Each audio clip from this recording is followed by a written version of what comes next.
کبھی یہ ذہن بن جائے نا کہ اللہ کے مخلوق کی خدمت اللہ کی رضا کے لیے، تو ہم نے ایسے اسلاف بھی کتابوں میں پڑھے جو کہتے تھے کہ میں کسی کے شکریہ کی امید بھی نہیں رکھتا، میں کہتا ہوں جو اجر بھی لینا ہے قیامت میں اللہ کی بارگاہ سے لینا ہے۔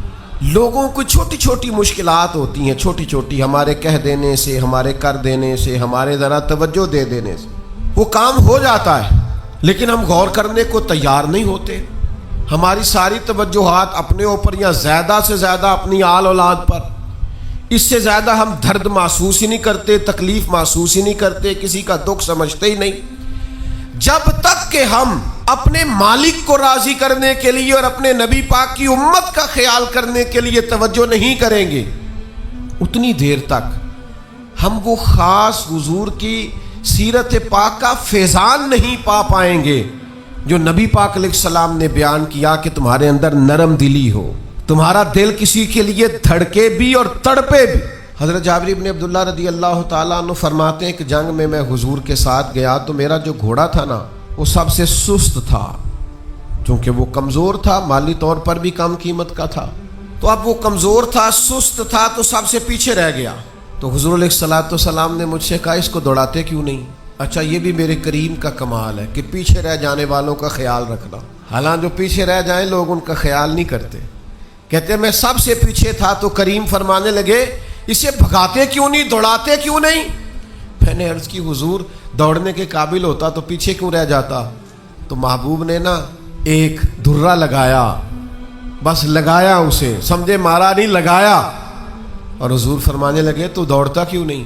اونٹ کو کہا تو دوڑتا کیوں نہیں؟ تو جو سب سے پیچھے تھا وہ سب سے آگے نکل گیا۔ اب رستے میں حضور فرمانے لگے جابر اپنا اونٹ میرے ہاتھ بیچ نہیں دیتا، پہلے خود ہی کرم فرمایا ہے، اسے چست کیا ہے، اسے بھگایا ہے، اسے اللہ کی بارگاہ سے طاقتیں لے کے دی ہیں، کرم ہوا ہے، تو یا رسول اللہ آپ دعا فرما دیں۔ تو پھر حضور نے اسے لگایا درہ، وہ بھاگا۔ اب حضور فرمانے لگے میرے ہاتھ بیچ کیوں نہیں دیتے؟ تو عرض کی یا رسول اللہ صلی اللہ علیہ وسلم آپ کا یہ رکھ لے۔ فرمایا نہیں بھی میں تو قیمت دوں گا۔ فرماتے حضور نے قیمت طے کر لی، فرمایا مدینہ شریف جا کے میں تمہیں قیمت دے دوں گا۔ کہتے میں مدینہ شریف آیا، میں نے اونٹ کی لگام تھامی، حضور کی بارگاہ میں حاضر ہوا، نبی پاک نے مجھے اونٹ کے پیسے دیے، اور جب میں لے کے واپس آنے لگا تو حضور نے اونٹ کی لگام بھی دوبارہ مجھے تھما دی۔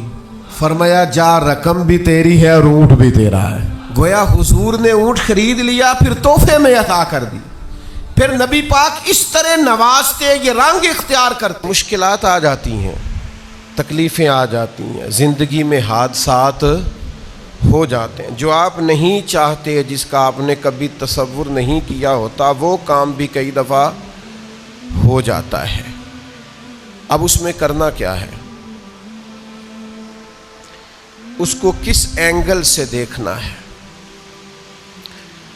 مصیبت، پریشانی، دکھ، حادثہ، واقعہ، غیر متوقع چیز آپ کی زندگی میں آ گئی، آپ توقع نہیں کر رہے تھے، آپ تو کسی اور چیز کے لیے تیار تھے، آپ کے تو ارادے کچھ اور تھے، لیکن کچھ حالات اور ہو گئے، آزمائش اور طرح کی ہو گئی، اور ایسی آزمائش ہو گئی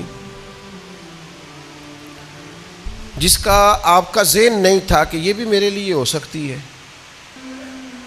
یا آپ نے سوچا ضرور ہوا تھا کہ آزمائش آئے گی، لیکن اور چیزوں کو آپ سوچ رہے تھے، میں نے یہ ٹھیک کرنا ہے، میں نے یہ ٹھیک کرنا ہے، میں نے اس پر خیال رکھنا ہے، لیکن تکلیف نے، دکھ نے، آزمائش نے رستہ کوئی اور بنا لیا۔ تو اب یہ کیا ہے؟ ہم چونکہ متلاشی ہوتے ہیں سکون کے، راحت کے، کہ اب میں نے یہ ٹھیک کر لیا ہے، اب میں نے گھر بنا لیا، میرے بچے تھوڑے سیانے ہو گئے، فلاں کام میں نے آپ اپنے حساب سے اب درست سمت کرتے ہیں، لیکن یہ بیچ میں سے ایک مصیبت اور آ گئی، تو کس اینگل سے دیکھنا ہے؟ ترمذی شریف کی حدیث سنیے، نبی پاک علیہ السلام نے فرمایا رب جسے بڑا ثواب دینا چاہتا ہے نا، اسے بڑی آزمائش میں مبتلا کرتا ہے۔ اور اگلے لفظ سنیں گے تو آپ اور خوش ہو جائیں گے۔ حضور فرماتے ہیں جب اللہ تعالیٰ کسی قوم سے محبت کرتا ہے نا، تو پھر انہیں آزمائش میں ڈال دیتا ہے. جو اس آزمائش میں رب سے راضی رہے نا، رب بھی اس سے راضی رہتا ہے. اور جو اس آزمائش میں ناراض ہو جائے نا، شکوے کرنے لگ جائے رب کے، اللہ بھی اس سے ناراض ہو جاتا ہے. آزمائشیں تو آئیں گی، دکھ تو آئیں گے، یہ آ جاتے ہیں، ان کا بڑا مزہ ہوتا ہے. آپ کو پتہ ہے زخموں کا بھی مزہ ہوتا ہے. زخم ٹھیک ہونے پہ آ جائے نا کبھی، اس پر انگلی رکھ کے دیکھے مزہ آتا ہے. اس پر ہلکی ہلکی خارش کرنے کو جی چاہتا ہے زخم، لیکن اگر پکا ہو جائے نا تو مزہ دینے لگ جاتا ہے. زخموں کو پکا لو،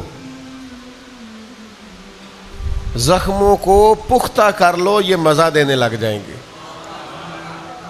اگر آپ زخموں کو پکائیں گے نہیں، کچا زخم رشتہ ہے، لیکن پکا ہو جائے پھر مزہ دیتا ہے.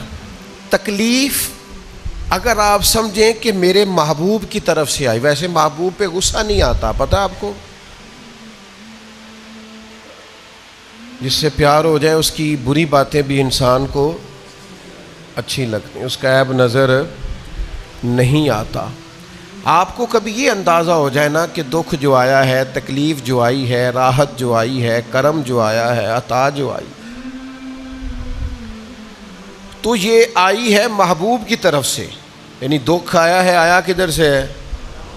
اچھا چلیں ٹھہرے، آپ رکیں، میں بتاتا ہوں آپ کو. میں ایک دفعہ نا کچھ بیمار تھا زیادہ، اور منفرد بات یہ، انوکھی بات یہ کہ میرا ایک بچہ بھی بیمار تھا. اور اس پر تھوڑی سی مشکل یہ کہ کچھ چھوٹی موٹی ارد گرد کی پریشانیاں بھی تھیں. یہ تعمیری کام چل رہا ہے، فلانا کام چل رہا ہے، فلانا کام چل رہا ہے. تو سمجھ لیں 5 10 20 چیزیں اکٹھی ہو گئیں. تو میری طبیعت پر کچھ بوجھ بن گیا. دل تھوڑا سا وزن محسوس کرنے لگا، اور ذرا تھوڑی سی بے چینی اور اضطراب طبیعت میں پیدا ہونے لگا. یہ ان کے بعد آ جاتا ہے کبھی کبھی. تو اس کی تدبیریں، اس کے معاملات بھی میں دیکھ رہا تھا، لیکن تھوڑا سا نا زیادہ ذہنی طور پر میں اپنے آپ کو تکلیف میں محسوس کرتا تھا. تو ایک رات میں تسبیح میرے ہاتھ میں تھی، تو میں حسبنا اللہ و نعم الوکیل نعم المولا و نعم النصیر، اس کا میں وظیفہ پڑھ رہا تھا. تو پڑھتے پڑھتے میں نے نا سائیڈ چینج کی، رخ پھیرا. اچھا کبھی کبھی یہ ہوتا ہے کہ آپ کے اندر سے ہی دکھ اٹھ رہا ہوتا ہے، اور کئی دفعہ آپ کے اندر سے ہی سکھ اٹھ آتا ہے، جواب آ جاتا ہے. یعنی آپ کا دل بھی تو مفتی ہے نا، وہ بھی تو فتوے جاری کرتا ہے نا. آپ کی روح بھی تو عالم ہے نا، وہ بھی تو آپ کو مسئلے بتاتی ہے نا. آپ کا ذہن بھی بہت بڑا، یہ کئی دفعہ جب اداس ہوتا ہے تو اس نے کوئی مایوسی سوچ لی ہے، طے کر لی. خوش ہوتا ہے تو اس نے اندر سے ہی کوئی نعمت تلاش لی. میں نے رخ چینج کیا تو میرے اندر سے آواز آئی، یار تو بڑے بیوقوف ہے. تیرا کسی جگہ نام لکھ دیتے ہیں لوگ، وہاں ہزاروں لوگ جمع ہو جاتے ہیں. مسجد میں پنکھے پورے نہیں چلتے، لوگوں کو کوئی خاص پروٹوکول نہیں ملتا. سینکڑوں مساجد ہیں، ایئر کنڈیشن اور بڑی بڑی سہولیات چھوڑ کے لوگ تیرے پاس آتے ہیں. کبھی مسکرا پڑیں تو بہت سارے مسکرا پڑتے ہیں. کبھی طبیعت میں کوئی تھوڑی خرابی آ جائے تو بہت سارے لوگ آنسوؤں میں بھیگ بھیگ کر دعائیں کرتے ہیں. یہ سارے دکھ تیرے لیے برداشت کی. اور تیرے اوپر تھوڑی سی کبھی تکلیف آتی ہے تو طبیعت پہ بوجھ بنتا ہے، اچھا تو بڑا ریس ہے، سکھ سارے قبول خوشی خوشی، اور ذرا 2 4 5 چیزیں کٹھی ہوئی نہیں اور دل تیرا بے چین ہوا نہیں، تو سیاںا نہیں. اچھا خود ہی ٹینشن تھی، بس رخ میں نے دوسری طرف کیا تو آوازیں دوسری آنی شروع ہو گئیں. شام کو میں اٹھ کے بیٹھ گیا. یہ آپ نے نا اپنے اندر سے آپ نے طاقت لینی ہے. آپ کے اندر ایک روح ہے، آپ کے اندر ایک باطن ہے، آپ کے اندر ایک خیر کی قوت ہے. جب بھی کوئی مایوسی آئے نا، ایک سرکار کا فرمان سنیں، نبی پاک علیہ السلام نے فرمایا تمہیں اپنی بیوی کی کوئی عادت ناپسند ہو تو اسے بغض نہیں رکھنا۔ یا رسول اللہ کیا کریں؟ فرمایا اس عادت پہ غور کر لو جو تمہیں بڑی پسند ہے۔ آپ نے صرف کمزوریاں نہیں دیکھنی، آپ نے زندگی کے اندر خوبیاں بھی ملاحظہ کرنی۔ سب سے بڑا کائنات کا سچ کیا ہے؟ کہ اللہ وحدہ لا شریک ہے۔ یہ کائنات کی سب سے بڑی صداقت ہے، سب سے بڑی حقیقت ہے، سب سے بڑا کائنات کا یہ ضابطہ ہے کہ اس مخلوق کا خالق، مالک، رازق اللہ ہے۔ لیکن اللہ کہتا ہے ادعو الی سبیل ربک بالحکمہ، کسی کو اللہ کی طرف بھی بلاؤ نا تو حکمت کے ساتھ بلاؤ، اللہ کے رستے کی بھی دعوت دو تو دانائی کے ساتھ دو، لوگوں کو اللہ کی جانب بھی بلاؤ تو تم معاملہ فہم بن کے بلاؤ۔ اگر ہم دانائی چھوڑ دیں گے تو بعض اوقات بات ٹھیک بھی ہوگی تو وہ نتیجہ خیز ثابت نہیں ہوگی۔ وہ کسی نے کہا تھا بات اگرچہ بے سلیقہ ہو کلیم، پر بات کرنے کو سلیقہ چاہیے۔ آپ سلیقے سے بات کریں، معاملہ پھر دیکھیں نا، نبی پاک صلی اللہ علیہ وسلم نے فرمایا اپنی اولاد کی بھی عزت کرو۔ حضور کے مناسب میں سے ہے دانائی سکھانا، اپنی اولاد کو بھی اکرام سے پکارو، آپ ان کا نام بھی اچھے لہجے سے پکاریں، ان کے لیے بھی آپ کے لب و لہجے میں مٹھاس ہونی چاہیے۔ لیکن ہمارے ہاں یہ ہوتا ہے کہ بہت ساری جلد بازی، بہت ساری طبیعت کا الجھاؤ، بے چینی، بے قراری، ہر چیز کو سختی سے ٹھیک کرنے کی کوشش کرنا۔ ہوتی ہیں بعض چیزیں بھی سختی سے ٹھیک، لیکن ساری چیزیں سختی سے ٹھیک نہیں ہوتی۔ آپ نہایت معاملہ فہمی کے ساتھ، نہایت تدبر کے ساتھ حضور لوگوں کو دین کی طرف بلاتے تو بڑے کمال انداز میں سرکار دعوت دیتے، اللہ کا پیغام دیتے تو اس میں اتنی مٹھاس ہوتی کہ دلوں میں بات گھر کر جاتی۔ کچھ لوگ کہتے ہیں جی، وہ ان کا اپنا فلسفہ ہے، کہتے ہیں جی میں چونکہ سچا ہوں اس لیے کڑوا ہوں، میں چونکہ سچ بولتا ہوں تو سچ کڑوا ہوتا ہے تو لہذا اس لیے میں لوگوں کو اچھا نہیں لگتا۔ تو میں ان سے کہا کرتا ہوں بھائی سچ نہیں کڑوا، آپ کا لہجہ کڑوا ہے۔ کائنات میں سب سے زیادہ سچ مدینے والے محبوب نے بولا ہے، اور اتنا میٹھا کر کے بولا ہے، اتنا پیارا کر کے بولا ہے کہ حضور سچ بولتے جاتے تھے اور سچ دلوں میں اترتا چلا جاتا تھا۔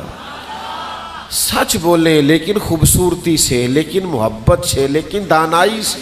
یعنی ایک صحابی آئے تو ان کے چہرے پہ بڑا جلال تھا اور ان کے لہجے میں بڑا غصہ تھا، اور وہ بڑے بے چین اور بڑے بے قرار تھے کہ یا رسول اللہ میں ان مشرکین کو چھوڑوں گا نہیں۔ حضور نے فرمایا کیا ہوا؟